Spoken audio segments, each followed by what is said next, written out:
welcome. Welcome to this event about burnout during the holidays. Thanksgiving is next week, and already, we're feeling it because not only are we burned out for the year, but also now we have to figure out ways to celebrate without seeing each other, which is another maybe psychologically challenging hurdle we have to go through. But my name is Janera Sorrell. Welcome. I'm here for Better Spaces. And we have embarked on a partnership with the Global Women for Wellbeing with Mim Senft, who is going to moderate a conversation today with our burnout expert, Magdalena Bak-Maier. And Magdalena is in England and has joined us today from there and is going to tell us a little bit more about how to prevent burnout. And she helps people connect heart, mind, and to live that as well. And Magdalena is a talent developer, educator, researcher, author, and the founder of Make Time Count. Welcome, Magdalena. Welcome, Mim. Take it away, Mim. I know you do a great job at moderating these conversations for us. Well, thank you, Janera, and thank you again to Better Spaces for this partnership. We are really excited to have this conversation today to hopefully be helpful. I mean, it has been challenging, as we all know, for many people around the world, and not just Thanksgiving, but we're looking ahead to many different types of celebrations depending on your background. And so very important that we have this conversation today. We've been talking about burnout, from a workplace wellness perspective for many, many years, but it might be helpful before we jump into the holiday side of this is to understand some of the ways that burnout is showing up differently now in this time of the pandemic. And so I'm going to ask that question to you, Magdalena. If you can kind of level set a little bit about that, I think that'd be helpful. Well, burnout's been there before, and burnout will be there after. But burnout has been traditionally associated with people working too hard.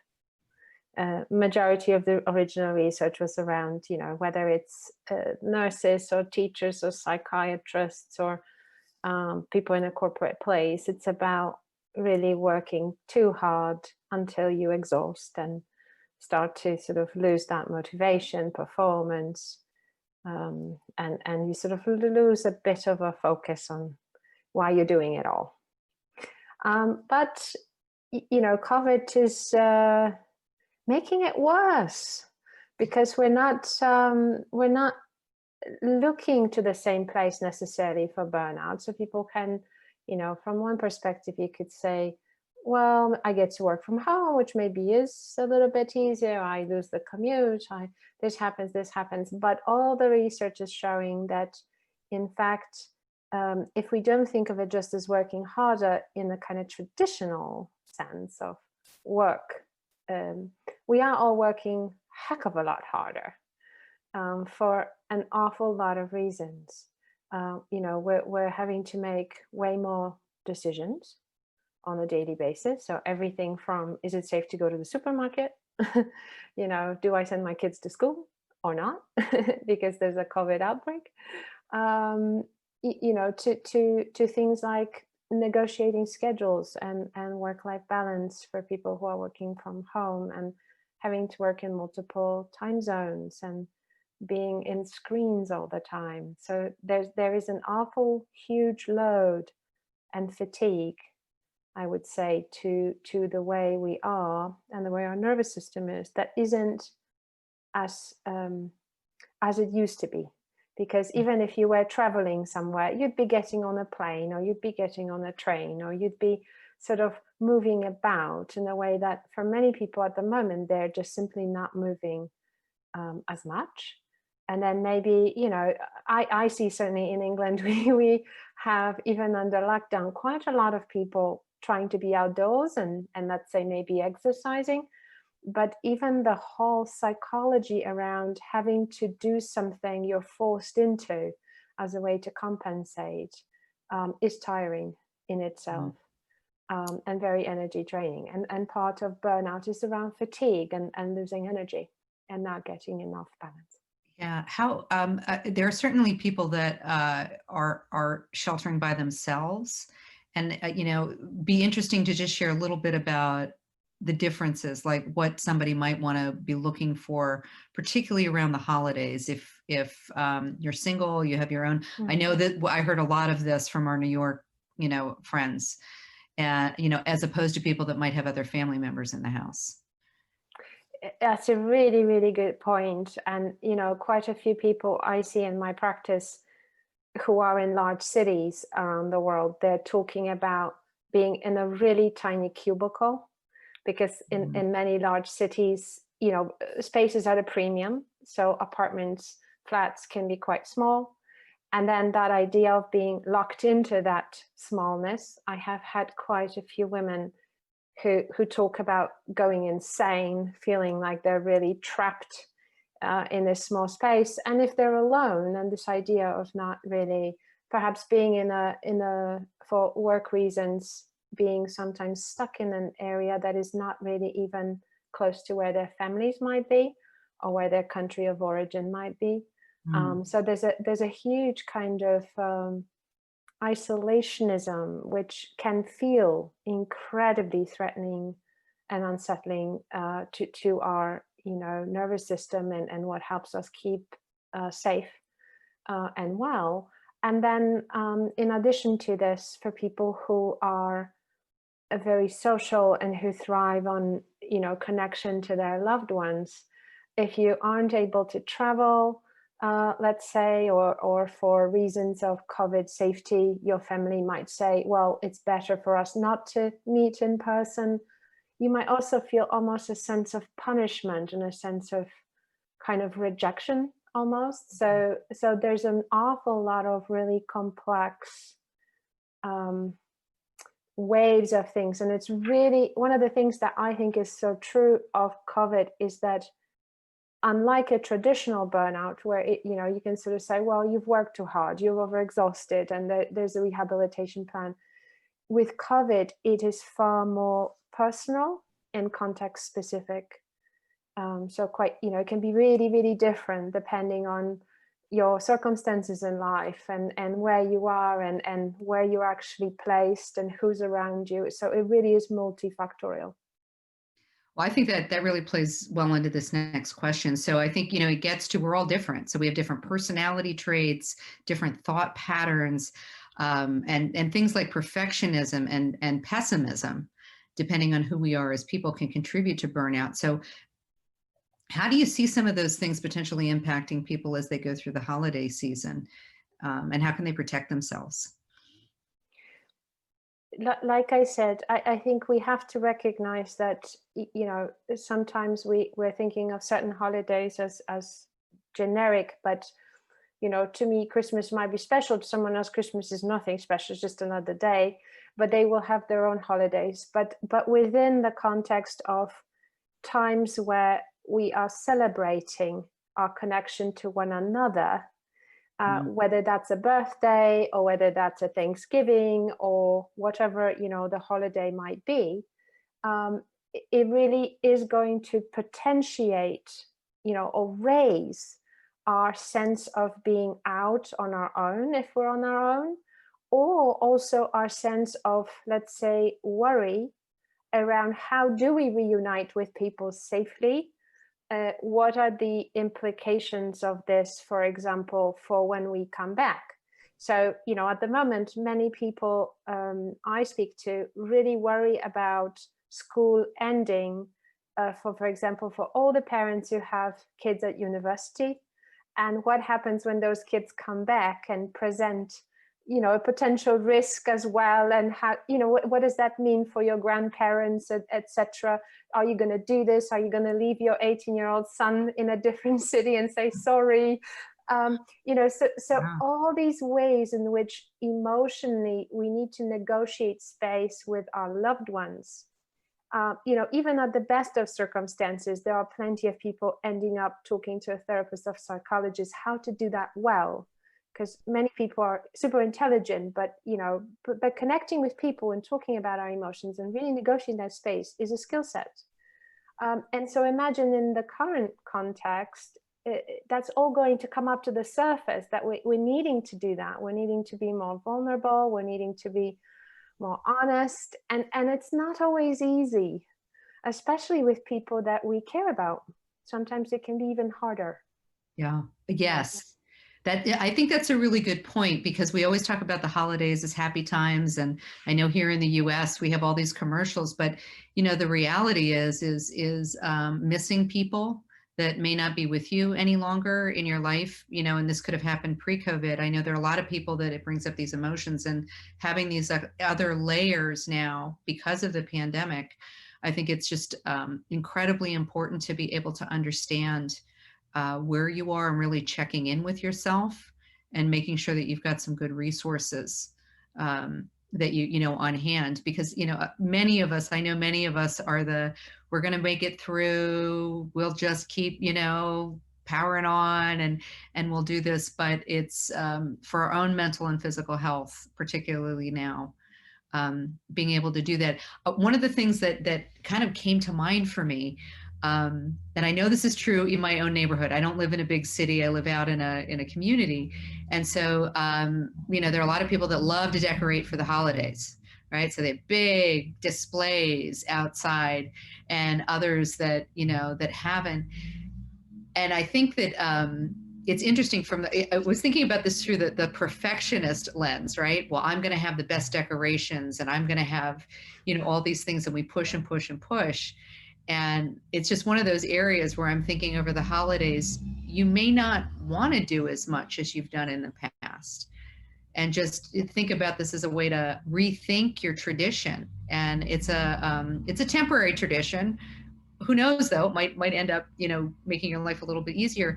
But on the flip side of that, I'm wondering over the holiday season if what's going to happen with some of these holiday decorating and things is the same thing that happened to the gardening industry. Because that was one of the outcomes, I know, in the United States, and my guess, I haven't seen the data, that because people couldn't go anywhere, they suddenly started gardening and landscaping and doing all these things because they could do it in their own backyard.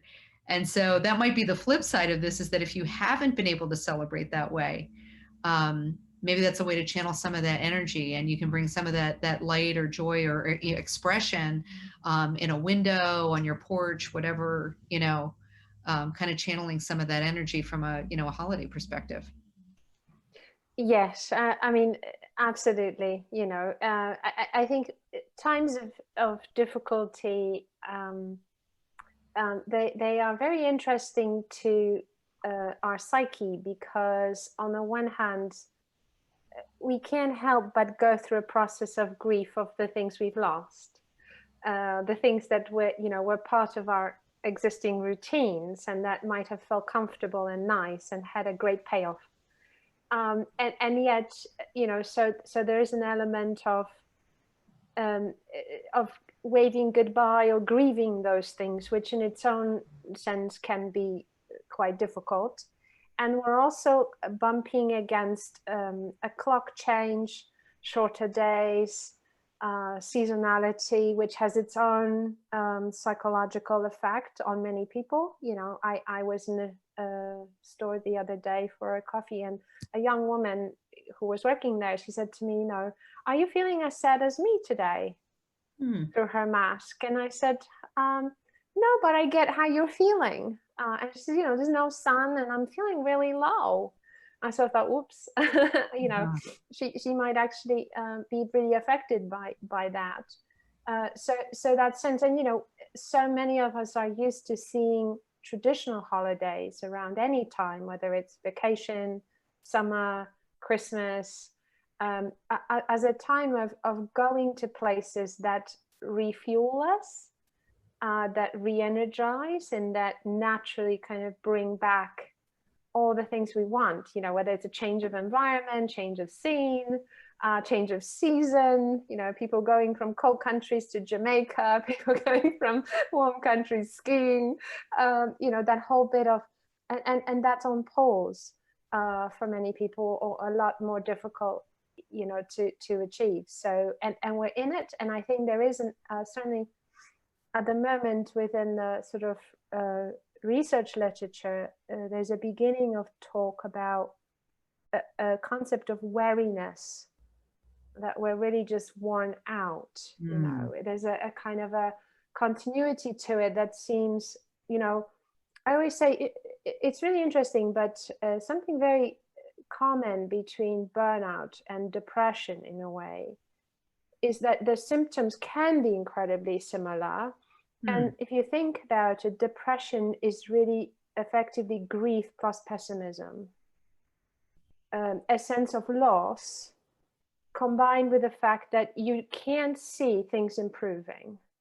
And where I feel at the moment, COVID is kind of crossing that, is very much in a similar space. It's like, yes, we are losing friends and loved ones and people from boards. And, you know, the other day I got an email from a person I know who's passed away. And most probably it was COVID related, a young, you know, relatively young man. Yeah. And, you know, and so we're getting hit either on a personal level or a collective level by the sense of losses that exist. And at the same time, certain things are having to be changed, and, you know, and we can't quite see the future just yet. I mean, yes, maybe the vaccine, and, you know, we live on this hope, but the wariness, I think, that I'm picking up is certainly, I think, to do with that people are sort of going, okay, first lockdown, fine, let's get it all together, let's figure our way. And then now it's like, oh, I've been there, I've done this, and I'm just, you know, so there is that wariness. And that in itself can be very fatigue generating. So very important to kind of be mindful of that. Yeah. And I think it really gets to the idea of where can you build in self-care, and what are some of your we always at GW4W, we talk a lot about non-negotiables, particularly for women and caregivers and people that overachievers, you know, all of these personality types, right? But, you know, that, and I love that you use the word mindful, like, you know, ways to become more mindful as we're running at 1,000,000 miles an hour to check in with ourselves. Are there specific, so you talked a little bit about these similarities between like depression or seasonal, and it's sad, right? Seasonal attention disorder. Is that okay, I just want to make sure I have that right. But versus burnout.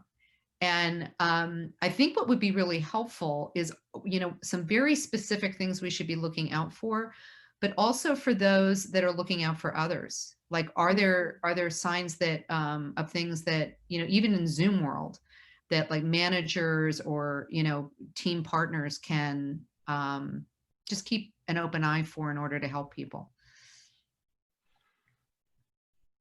Yes. You know, the traditional sort of symbols, behaviors of people who are at the boundary of burnout would be negativity, loss of enthusiasm, a sense of feeling somewhat detached, a bit not caring, possibly risk-taking.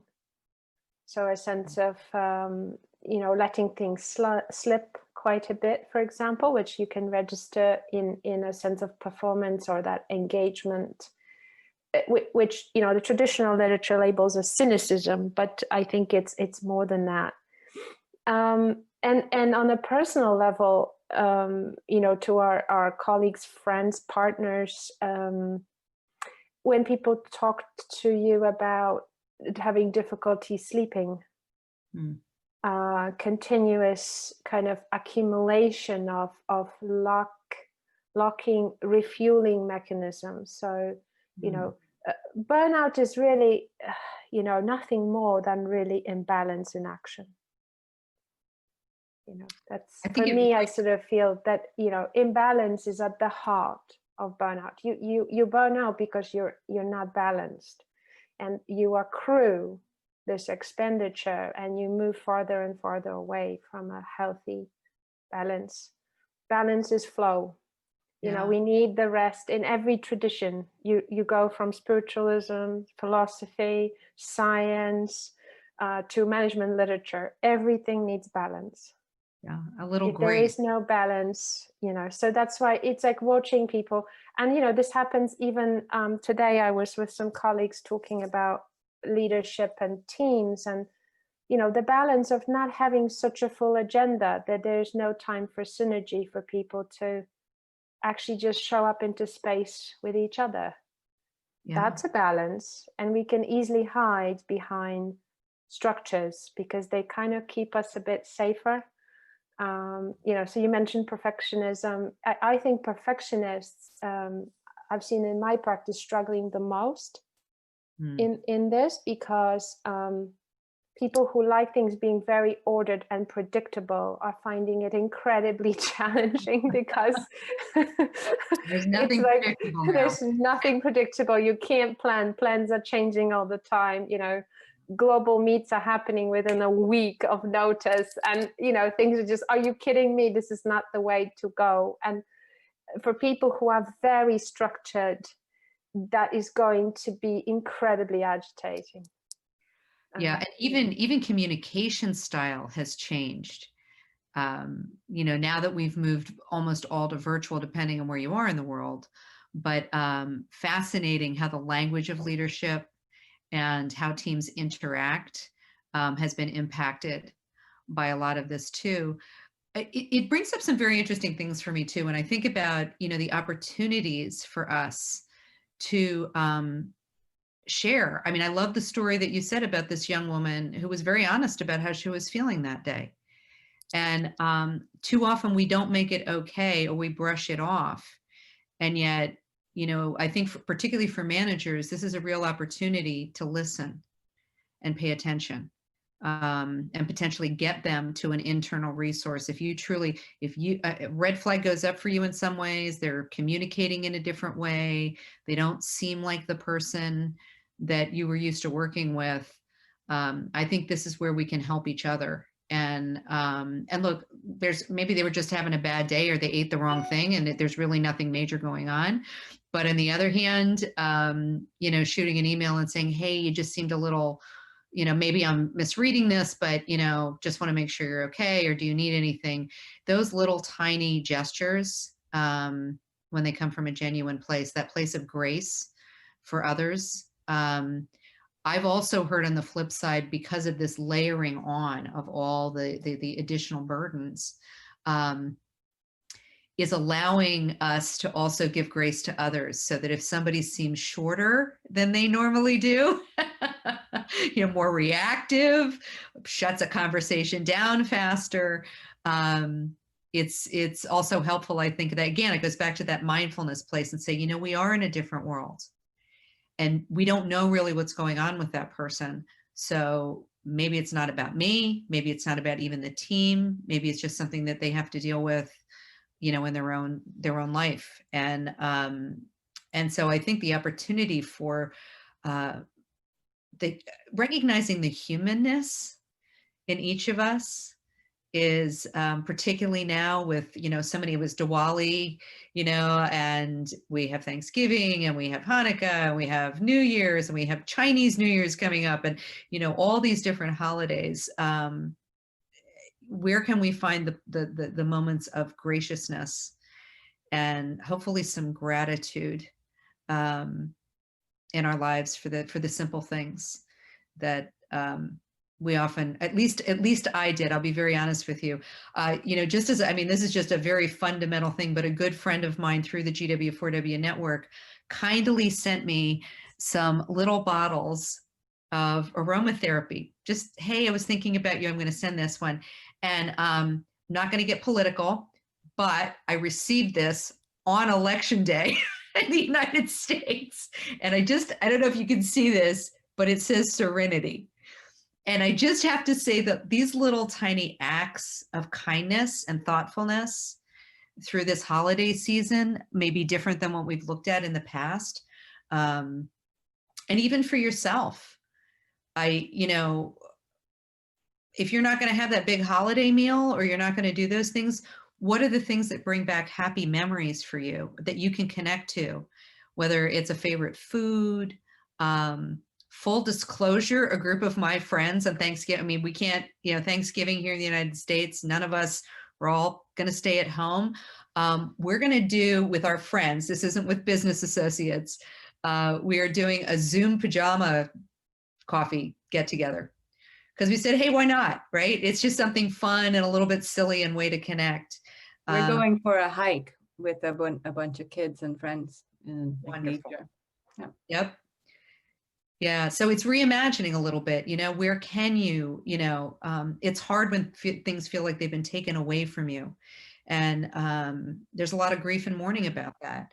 But having, yeah, I just want to give back to you this beautiful way that you're being creative, and it is about being creative. It is about finding the joys, because that will give you the joy, and it might turn out to be very rewarding. So it is about, there's a whole body of research around mindful, compassionate therapy, which is very much about sort of being able to notice how attached we can be to something that creates our own suffering and our own sort of negative thoughts that don't have to be there.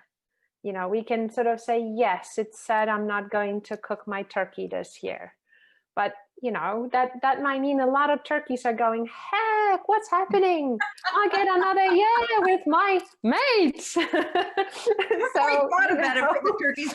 I actually don't eat meat, so that's like, so there you go. I love that. So this is how I was thinking about it with 14-year-olds. It's like, yeah, a whole new movie might come to life as a result of all this sparing. So so there might be different ways of doing that. But I would want to say that one thing I am certainly recommending to people, and oddly enough, I've been doing it myself, so I know it's got to be a good thing, because you kind of go and you get called to do something, and I feel like when that happens, it's not that our ego mind says, oh, go do this, it's a good idea.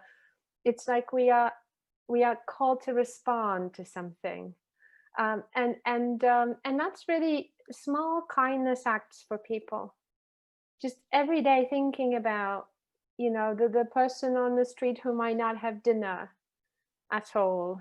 In the UK at the moment, we have huge homelessness and a real difficulty. And I've seen on LinkedIn some articles calling attention to two ways of thinking about burnout and COVID, one from a very privileged perspective and the other one from a place of real huge adversity, in sort of how do we really include everything in it. And sometimes, when we're suffering, the best thing to do is to just let go of what our stuff is and go help someone else instead. And that can be really nice. A call that you have to somebody that might not, it's simple things. It doesn't have to be, some big giant gesture. And I really appreciate you bringing that up. Where is the giving in all the holiday this year? And even with all these changes and uncertainty, there's so many opportunities for us to be connected. So I just want to thank you so much, Magdalena, for such a wonderful conversation.